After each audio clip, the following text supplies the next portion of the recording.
तो क्लास 7 हम 6 चैप्टर पढ़ रहे थे, जिसमें हमने 2 पेज पढ़ लिया था। आज हम 36 पेज पढ़ रहे हैं। 34 35 हमने पढ़ लिया था। 36 में हम पढ़ेंगे। यहाँ से जाते हैं। इसके पहले का जो शब्द था वो ये था कि जब भी हम बिना हाथ धोए कोई चीज़ खाते हैं तो क्या होता है कि हमारे हाथ में जो मिट्टी लगी होती है, तो उस मिट्टी में, यहाँ पे बता रही थी जो डॉक्टर दीदी थी, कि उसमें मिट्टी में एक अलग प्रकार के कीड़े होते हैं जिनके अंडे जो होते हैं वो जो ज़मीन होती है, अर्थात जो मिट्टी होती है उसके ऊपरी सतह पर पाए जाते हैं। तो यही था।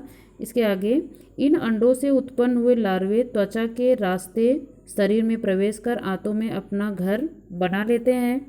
इनसे बचने का सहज उपाय है कि शौच के लिए हम शौचालय का ही प्रयोग करें और इधर उधर नंगे पैर न घूमें। अर्थात हमें हमेशा सफाई का ध्यान रखना है। जब भी हम कहीं जा रहे हैं इधर उधर, फिर आते हैं, कोई चीज़ खाते पीते हैं, तो हमेशा हाथ धुल के खाएं। और आगे, दीदी यह तो बहुत ही महत्वपूर्ण बात बताई आपने, अनिल बोला। वह पल भर सोच में डूबा रहा, फिर बोला, आपने बताया था कि रक्त में सफ़ेद कण और बिम्बाणु प्लेटलेट कण भी होते हैं। शरीर में उनका क्या काम है? अर्थात दीदी जो थी वो अनिल को क्या बताई थी कि हमारा रक्त जो होता है वो 2 तरीके का होता है। एक हमारा तरल पदार्थ होता है जिसे हम प्लाज्मा कहते हैं, और दूसरा क्या होता है कि उसमें कुछ छोटे बड़े कई तरह के कण पाए जाते हैं। ठीक है, जो हमें लिक्विड फॉर्म में मिलता है, अर्थात जो बिल्कुल तरल रूप में होता है, उसे हम क्या कहते हैं? प्लाज्मा। दूसरा पार्ट उसका उसी में ही होता है। वो क्या होता है कि उसमें कई छोटे बड़े कण पाए जाते हैं जिसमें, अर्थात जब हम उसको सूक्ष्मदर्शी से देखते हैं तभी दिखता है, ऐसे नहीं दिखेगा। ऐसे तो हमें वो सिर्फ लाल ही दिखेगा, क्योंकि हमारे ब्लड में लाल की जो लाल रंग का जो कलर होता है उसकी संख्या ज़्यादा होती है, उन कणों की संख्या ज़्यादा होती है, इसलिए हमें पूरा ब्लड ही रेड कलर का दिखाई देता है। और उसमें कुछ इन्होंने बताया था कि सफ़ेद भी होते हैं और कुछ ऐसे भी होते हैं जिनका कोई कलर ही नहीं होता है। तो यही चीज़ वो पूछ रहे हैं कि दीदी आपने बताया था कि रक्त में सफ़ेद कण और बिम्बाण होते हैं। बिम्बाण जिनको हम क्या कहते हैं? प्लेटलेट कण भी कहते हैं। जैसे आप कभी होता है ना, किसी किसी को आप कहते हैं कि उनको उनके प्लेटलेट्स कम हो गई, अर्थात उनके ब्लड की जो प्लेटलेट्स होती हैं, प्लेटलेट्स किसको बोलते हैं? कि जो बिम्बाण होता है, अर्थात जो ऐसे कण होते हैं जिनका कोई कलर नहीं होता, या फिर वो अलग तरीके कण कण होते हैं, और उसमें क्या होता है कि सफ़ेद कण भी होता है। सफ़ेद कण होता है और कुछ अलग तरीके के कण होते हैं जिनका कोई कलर ही नहीं होता है। तो उनको क्या बोलते हैं? कि बिम्बाण बोलते हैं। और इन्हीं बिम्बाण और सफ़ेद कण को ही क्या बोलते हैं? हम प्लेटलेट बोलते हैं। ठीक है। तो एक हमारा रेड होता है जो कण अलग होता है। दूसरा, जैसा कि अभी आप इसके पहले वाले पेज में पढ़े थे, ठीक है, जो अभी आप इसके अगली क्लास में आपने पढ़े थे। देखो यहाँ पे था कि देखो यहाँ पे कुछ कण, कुछ लाल, कुछ सफ़ेद और कुछ ऐसे जिनका कोई रंग नहीं होता, जिन्हें हम बिम्बाण अर्थात उसे प्लेटलेट कहते हैं। ठीक है, तो प्लेटलेट कर या फिर बिम्बाण कौन सा होता है? जिनके कोई रंग नहीं होता है। ठीक है, वो ऐसे ही कण होते हैं। इसके बाद फिर वही बता रहे हैं कि ये सारी चीज़ें हमारे शरीर में होते हैं, तो इनका क्या काम है? अर्थात जो सफ़ेद कण होता है और जो बिम्बाण कहलाता है, तो उनका हमारे शरीर में क्या काम है? अब देखो आगे दीदी बताती हैं। दीदी बोली, सफ़ेद कण वास्तव में हमारे शरीर के वीर सिपाही हैं। जब रोगाणु शरीर पर धावा बोलने की कोशिश करते हैं तो सफ़ेद कण उनसे डट कर मुकाबला करते हैं और जहाँ तक संभव हो पाता है रोगाणुओं को भीतर घर नहीं करने देते।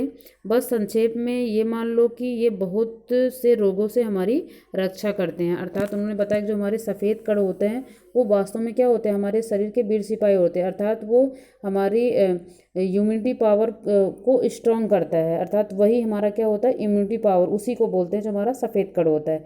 जब हमारे शरीर में उसकी संख्या कम होने लगती है तो फिर क्या होता है? हम किसी भी बीमारी से हमेशा परेशान रहते हैं। अर्थात हमें कोई ना कोई बीमारी हमेशा लगती रहती है। उसका कारण क्या है?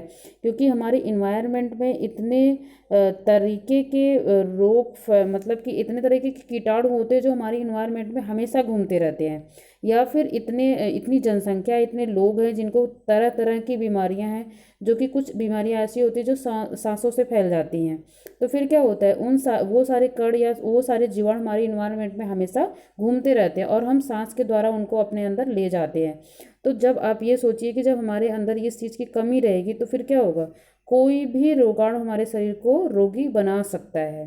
तो वही होता है कि जब ये कण हमारे शरीर में नहीं रहते हैं या फिर जब इनकी संख्या कम होती है तो फिर क्या होता है, हम हमेशा ही बीमार रहते हैं। ठीक है, इसके बाद फिर आगे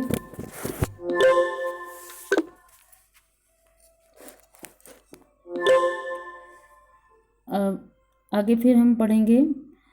और बिम्बाणु का काम है चोट लगने पर रक्त जमाव क्रिया में मदद करना। अर्थात इसका क्या काम था, दोनों का अलग अलग काम है। ठीक है, सफ़ेद कण का काम क्या था, वो रोगों से हमारी रक्षा करता है। कोई भी अगर जीवाणु आ जाता है हमारे शरीर में प्रवेश करता है तो क्या करता है, वो उससे लड़ने का काम करता है। दूसरा इन्होंने बताया कि जो बिम्बाणु का काम होता है वो क्या करते हैं, जब भी हमें चोट लगती है तो क्या होता है कि रक्त जमाव क्रिया में मदद करना। रक्त के तरल भाग प्लाज्मा में एक विशेष किस्म की प्रोटीन होती है जो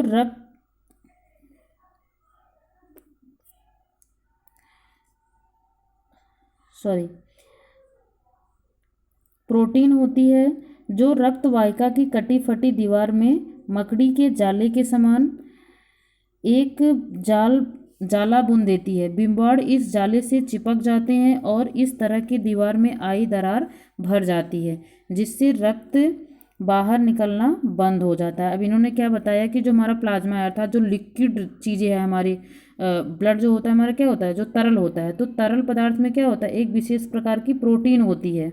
अर्थात जो हमारा पानी के जैसा हमारा ब्लड होता है उसमें एक प्रकार की प्रोटीन होती है जो रक्त वाहिका, अर्थात जो हमारे ब्लड की जो नसें होती हैं जो कटी होती हैं, अर्थात उनकी जो दीवारें कटी होती हैं, उसमें क्या करता है वो, अर्थात जो प्रोटीन का काम क्या है, वो उनमें एक जाला सा बना देता है। ठीक है, मान लो ऐसे एक मिनट, जैसे मान लो आपका ऐसे ही है, ब्लड है ये पूरा आपका, ठीक है, अब उसमें क्या है, ऐसे ऐसे ऐसे ऐसे ऐसे करके वो जाला बना दिया। ठीक है, अब जाला जो बनाया तो इसमें बीच बीच में देख रहे हो आप, ऐसे ऐसे करके थोड़ी सी खाली स्पेस है। ठीक है, पूरा भरा तो है नहीं, इसमें खाली स्पेस है, बस जाले बने हुए हैं। तो इसमें क्या है कि जो हमारा बिम्बाणु है वो क्या करता है, इन जालों को ऐसे पूरा पूरा पूरा ऐसे क्या करता है, पूरा भर देता है ऐसे। ठीक है, जरा भी कहीं भी स्पेस नहीं होती है। ठीक है, ऐसे पूरा भर दिया वो। तो इससे क्या हुआ, जो हमारी दीवारें थी, मतलब जो हमारी नसें कटी थी, उसका जो कटा हुआ पार्ट होता है उसको क्या किया, इसने पूरा ऐसे भर दिया। तो क्या हुआ, हमारा ब्लड जो है वो रुक गया। और अगर वो हमारा जो नसें कटी हैं, जैसे एक नली सी होती है, अगर उस नली को ऐसे ऐसे करके पूरा भर दिया जाए तो क्या होगा, वो भर गया। अब इसके आगे वो ब्लड जाएगा ही नहीं। तो वही काम हमारा ये बिम्बाणु करता है। वो क्या करता है कि इनमें जब भी हमारा ब्लड ऐसे निकल रहा है तो उसमें क्या होगा, वो आएगा, उसका जो प्रोटीन वाला पदार्थ है वो उसमें ऐसे जाला बुन देगा। इसके बाद फिर क्या होगा, जाला बुनने के बाद जो हमारा बिम्बाणु है उसको पूरा ऐसे भर के पूरा बंद कर देगा। ठीक है, तो नली बंद हो जाएगी तो फिर क्या होगा, हमारा ब्लड जो है वो बाहर निकलना बंद हो जाएगा। तो ये काम होता है बिम्बाणु का। ठीक है, आगे अनिल बोला, दीदी लेकिन घाव गहरा हो तब तो खून बहता ही चला जाता है। हाँ, ऐसे समय में उस व्यक्ति को जल्दी से डॉक्टर के पास ले जाना चाहिए। ज़रूरत समझने पर ऐसी स्थिति से निपटने के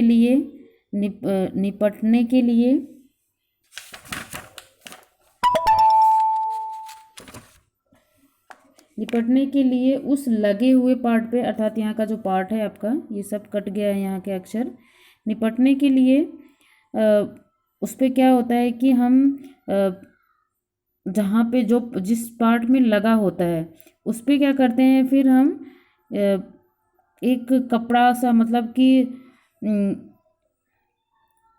अर्थात उसको हम कस के पहले बांध देते हैं जहाँ पे हमारा वो जहाँ से ब्लड निकलना स्टार्ट हुआ रहता है, अर्थात जहाँ से ब्लड गिर रहा होता है, उसको हम क्या करते हैं, बांध देते हैं ताकि ब्लड रुके बधने से, क्योंकि बहुत ज़्यादा पार्ट में जब कट जाता है तब ये जो हमारे, अभी मैंने आपको जाल से बताया, ये जो होते हैं ये अपना काम उतनी जल्दी नहीं कर पाते क्योंकि उनका फ्लो बहुत ज़्यादा होता है और ये अपना काम करने में, मतलब इनको काम करने में देरी लगती है। तो इससे क्या होता है, ब्लड जो है वो बहुत फ्लो से बहता रहता है और वो अपने जाले बुनने में या फिर उसको भरने में वो काम नहीं कर पाते हैं। तो ऐसे में फिर इन्होंने बताया कि फिर हम क्या करते हैं, इसको बांध देते हैं और इसके बाद फिर, किंतु डॉक्टर के पहुंचने तक के में चोट के स्थान कसकर एक सा कपड़ा बांध देना चाहिए। दबाव पड़ने से रक्त का बहना कम हो जाता है, जो उस व्यक्ति के लिए काफ़ी लाभप्रद सिद्ध हो सकता है, किंतु अगर बहुत अधिक रक्त बह जाए तो उसे रक्त चढ़ाने की ज़रूरत भी पड़ सकती है। दीदी ने समझाते हुए कहा। अनिल ने कहा, क्या ऐसे समय में किसी भी व्यक्ति का खून काम आ सकता है? दीदी बोली, अनिल, हर किसी का रक्त एक सा नहीं होता। कुछ विशेष गुणों के आधार पर रक्त को 4 वर्गों में बांटा गया है। जरूरतमंद व्यक्ति के रक्त समूह की जांच करने के बाद उसे उसी रक्त समूह का रक्त चढ़ाया जाता है, लेकिन ज़रूरत के समय यदि उस रक्त समूह का कोई व्यक्ति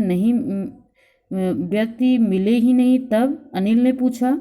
अर्थात वो बताती हैं कि जो हमारा ब्लड होता है, मान लो बहुत ज़्यादा ब्लड निकल गया और हमें बहुत ज़्यादा चोट लगी हुई है, तो फिर क्या हुआ, हमें तो अब अलग से रक्त की ज़रूरत पड़ेगी क्योंकि ब्लड जो होता है वही हमारी पूरी बॉडी को कंट्रोल करता है। अगर हमारे शरीर में बॉडी से हमारे रक्त निकल गया, ब्लड निकल गया, तो फिर हमारी बॉडी को कौन कंट्रोल करेगा? अर्थात हमारी बॉडी को कोई भी चला नहीं सकता है। हमारी बॉडी को चलाने का काम हमारा ब्लड ही करता है। हमें हर जगह हमारे प्रोटीन, विटामिन्स, इनको हमारे बॉडी के हर पार्ट में पहुंचाना, हम सांस ले रहे हैं तो हमें ऑक्सीजन की ज़रूरत पड़ती है, वो भी हम ब्लड के द्वारा ही हर जगह हमें मिल पा रही है।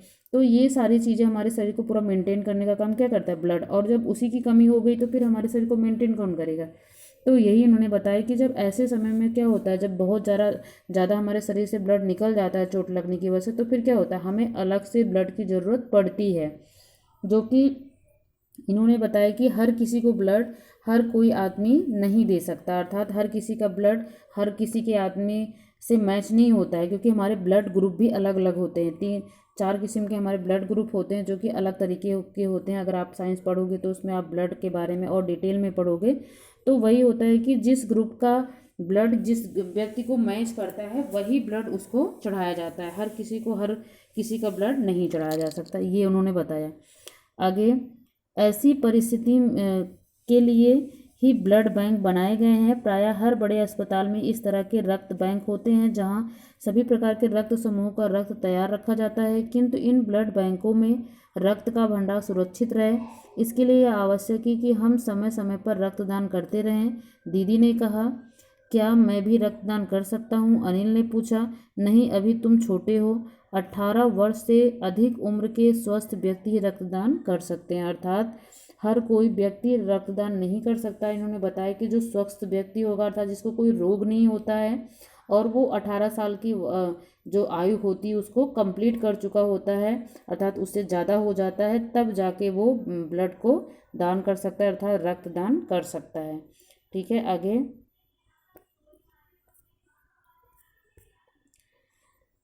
आपका, मैं उनसे लगभग 300 मिलीलीटर रक्त